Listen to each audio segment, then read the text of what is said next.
let's take a look at the construction of the nose. So looking first at the anatomy of the nose, basically we've got like the brow ridge and the glabella sort of sitting right above the nose. This is the eye socket of the skull here.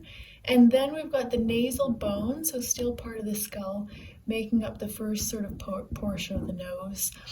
Next we have what's called lateral cartilage. So the length of the nose here is made up of cartilage. And this is alar cartilage, so some more cartilage here.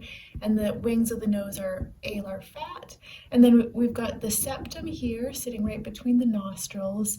And there's a little spine of the maxilla, which is, goes down to the mouth part, sort of coming up right into here. And so as we construct the nose, we'll want to use angled straight lines to construct the curves. This point here is really an important angle change to get. This is the insertion point where the nose inserts into the skull, and there's a tendency for people to round it out. This is basically that bend right here. So this will kind of carry over into the eyebrow. And so this bend occurs right above the tear duct. So the tear duct is just below this very important bend. Next, we can kind of cut out. Sometimes this just goes nice and straight. Sometimes you'll see a bit of the sort of bony ridge sort of showing here. And then you can construct the ball of the nose with angled straight lines to get the construction of the circular shape. And then we've got this very important form shadow, which covers the lower portion of the nose. The nose it rounds in such a gradual, subtle way that we kind of fade into this form shadow very gradually, so it can actually be hard to perceive, but I promise you it's there. So make sure to set the whole lower portion of the nose into this nice form shadow. We've got an indication of the wing of the nose. Don't overstate the wing of the nose.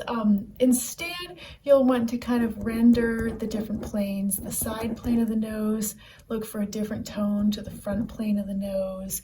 We've also got the cast shadow that comes from the nose and casts onto the face. A lot of the time you'll find that the form shadow on the nose is a little bit warmer than the cast shadow, which is cast below it. And also this will have a softer edge, and this will have like a soft but slightly sharper edge than this. And then in the more rendered version of the nose, depending on the direction of the light source, in this drawing the light source is coming this way on the nose, you'll often get a little highlight that will catch right at the bend of the front, where the front plane meets the side plane. So you'll get a little highlight running down there and a little specular highlight on the ball of the nose.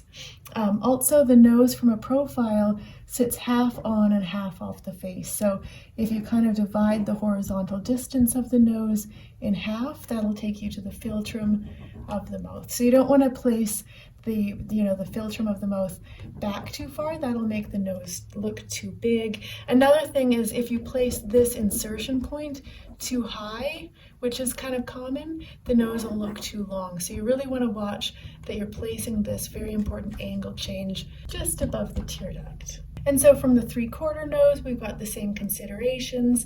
Again, you'll sort of use angled straight lines to construct the angles of the nose.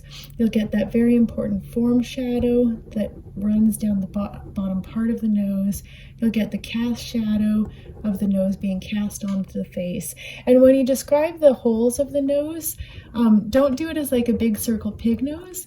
Instead, do it as angled straight lines, getting the kind of angle of the structure, of the nose, and sort of pull it down in the center to create the opening. For the 3/4 view, you'll kind of again get the angles. This nostril here, the front angle, actually becomes the septum, and then it kind of opens out and you just see a little bit of the nostril at the back. And in the more rendered version, again, look for 3 different tones for each of the planes.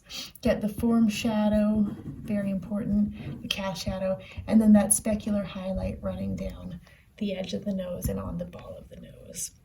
And from the front-facing view, get the narrow, bony front plane of the nose. Look for a side plane, front plane, and other side plane, different tones for each plane. Get that very important, form shadow on the lower part of the nose. Don't overstate the wings of the nose. You can suggest them, but they're not usually very high contrast. Then get the cast shadow coming off of the nose and use angled straight lines pulled down in the center to describe the nostrils. So no circle pig noses. And this kind of heads down to the septum. And then this illustration here just shows that from the front view, the nose is vertical. From a 3/4 view, we start to see some of the angle of the nose. And from the profile view, we're seeing the full angle of the nose. And also, if you follow the nose from the wing parallel with the angle of the nose up to the eye, from the true profile view, it'll take you to the bottom of the eye. So that helps with the placement of the eye so that you don't place the eye too far forward. So I hope that helps you with the construction of the nose.